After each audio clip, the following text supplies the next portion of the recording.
Hello students, in this video we are going to discuss on which factor the sound wave depends on. So without wasting time, let's start. देखिए student, कुछ मैंने यहाँ पर characteristic लिखे हैं, कुछ factor मैंने लिखे हैं जिन पर साउंड वेव डिपेंड करती है। हमारे सामने यहाँ पर कुछ फैक्टर मैंने लिखे हुए हैं जिन पर आपकी जनरली साउंड वेव क्या करेगी, डिपेंड करेगी, यानी जिसके इन फैक्टर्स के अकॉर्डिंग आपकी साउंड की स्पीड इंक्रीज और डिक्रीज होगी। ठीक है, तो देखिए पहला कह रहा था speed of sound depend on the nature of material through which it travel. कि साउंड की जो स्पीड होती है वो नेचर ऑफ मटेरियल पर डिपेंड करती है। नेचर ऑफ मटेरियल पर डिपेंड करने का मतलब समझिए स्टूडेंट कि नेचर ऑफ मटेरियल की मतलब वो साउंड वेव किस में से होकर ट्रेवल कर रही है, किस मटेरियल में से होकर ट्रेवल कर रही है। क्या वो एयर में से होकर ट्रेवल कर रही है, या वो आपके लिक्विड में से होकर ट्रेवल कर रही है, या वो आपके सॉलिड में से होकर ट्रेवल कर रही है, मतलब वो किस मटेरियल में से होकर ट्रेवल कर रही है, उस पर साउंड की स्पीड आपकी डिपेंड करती है। तो स्टूडेंट याद रखिए, साउंड की स्पीड जनरली तीन मीडियम हमारे पास होते हैं, सॉलिड, लिक्विड और गैस। तो साउंड की स्पीड, अगर साउंड किसी सॉलिड ऑब्जेक्ट में से ट्रेवल करती है तो साउंड की स्पीड सबसे तेज होगी। अगर साउंड की स्पीड किसी लिक्विड में से, अगर साउंड किसी लिक्विड मीडियम में से ट्रेवल करती है तो उसकी स्पीड सॉलिड के कंपैरिजन में कम होगी। और अगर वो किसी गैसियस मीडियम में से ट्रेवल करती है तो उसकी स्पीड सबसे कम होगी। इसका मतलब हम कह सकते हैं कि साउंड जो है वो सबसे तेज किसमें ट्रेवल करती है, साउंड सबसे तेज आपका ट्रेवल करती है सॉलिड में, फिर आपका लिक्विड में, देन आपका गैसेस में। सो हम कह सकते हैं sound travel slowest in gases, faster in liquid and fastest in solid. तो आई थिंक इस चीज को आपको क्लियर हो गया होगा कि साउंड सबसे तेज आपका सॉलिड में ट्रेवल करती है, किसी भी सॉलिड बॉडी में साउंड सबसे तेज ट्रेवल करती है। ठीक है, इसका एक एग्जांपल मैं आपको बताता हूँ। देखिए, आप लोगों ने देखा होगा कि जनरली कई बार क्या होता है कि जब ट्रेन ट्रैक पर नहीं आ रही होती है तो हम अपने कान ट्रैक से लगाकर ट्रेन के आने का टाइम या उसके अंदाजा लगाते हैं कि कितनी देर में ट्रेन आएगी भी या नहीं आएगी। तो कैसे लगाते हैं, हम जनरली अपने कानों को ट्रेन की पटरियों से कह सकते हैं कनेक्ट करवाते हैं और उसकी आवाज सुनने की कोशिश करते हैं स्टूडेंट।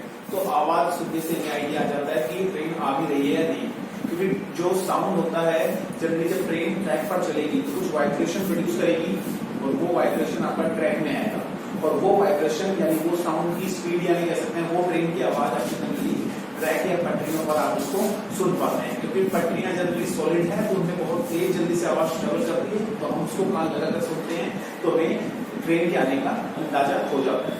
ठीक है स्टूडेंट, वो देखिए स्टूडेंट सेकंड प्रॉपर्टी देखिए, थोड़ा सा इंपॉर्टेंट सेकंड प्रॉपर्टी अच्छे से देखिएगा स्टूडेंट।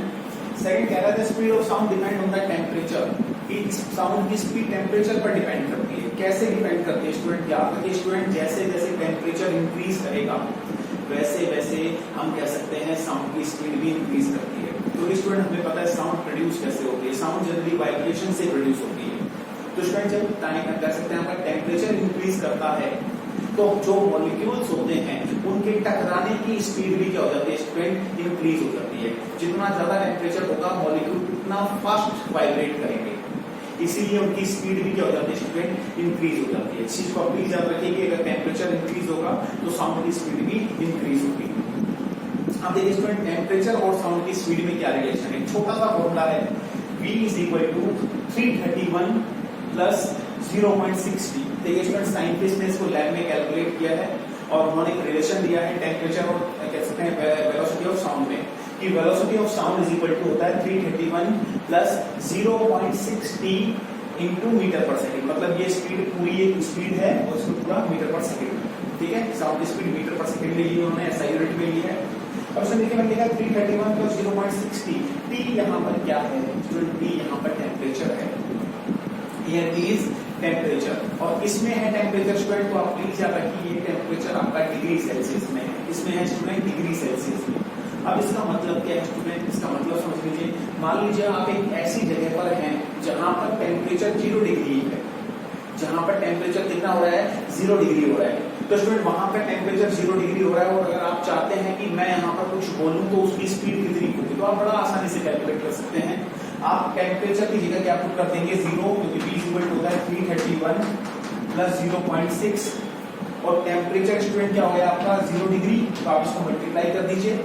0 × 0.6 ये पूरी टर्म 0 हो जाएगी आपकी, तो मैं इसको हटा सकता हूं। तो ओवरऑल आपके पास साउंड की स्पीड कितनी आ जाएगी 331 मीटर पर सेकेंड। कितने टेम्परेचर पर? एट 0 डिग्री सेल्सियस पर।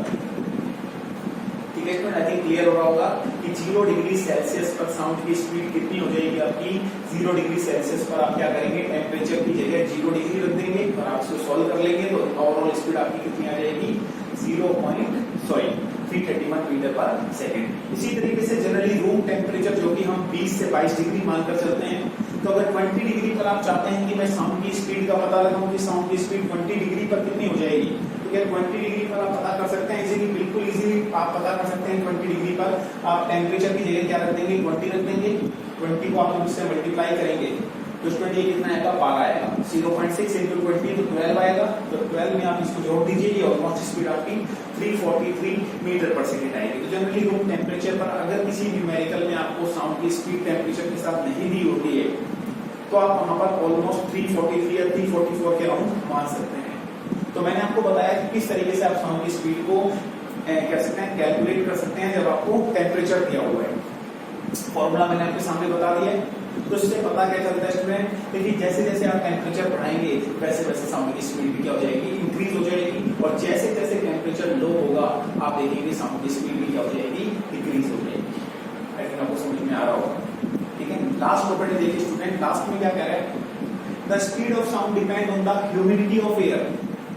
साउंड की स्पीड ह्यूमिडिटी पर भी डिपेंड करती है। स्टूडेंट ह्यूमिडिटी आप क्या होती है आप जानते हैं, ह्यूमिडिटी क्या होती है, the moisture, the amount of water vapour, the amount of water vapor present in the atmosphere is known as moisture or we can say humidity।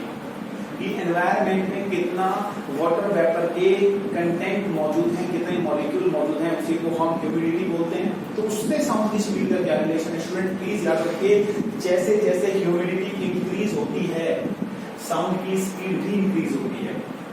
Environment में जितनी ज्यादा ह्यूमिडिटी होती है साउंड की स्पीड भी उतनी ज्यादा होती है। ठीक है स्टूडेंट, तो ये कुछ फैक्टर्स थे साउंड के जो मैंने आपको एक्सप्लेन किए हैं, काफी इजी थे। आई थिंक आपको समझ में आया होगा। अगर प्लीज फिर भी कोई डाउट है तो आप हमसे कमेंट सेक्शन में पूछ सकते हैं। Thank you so much.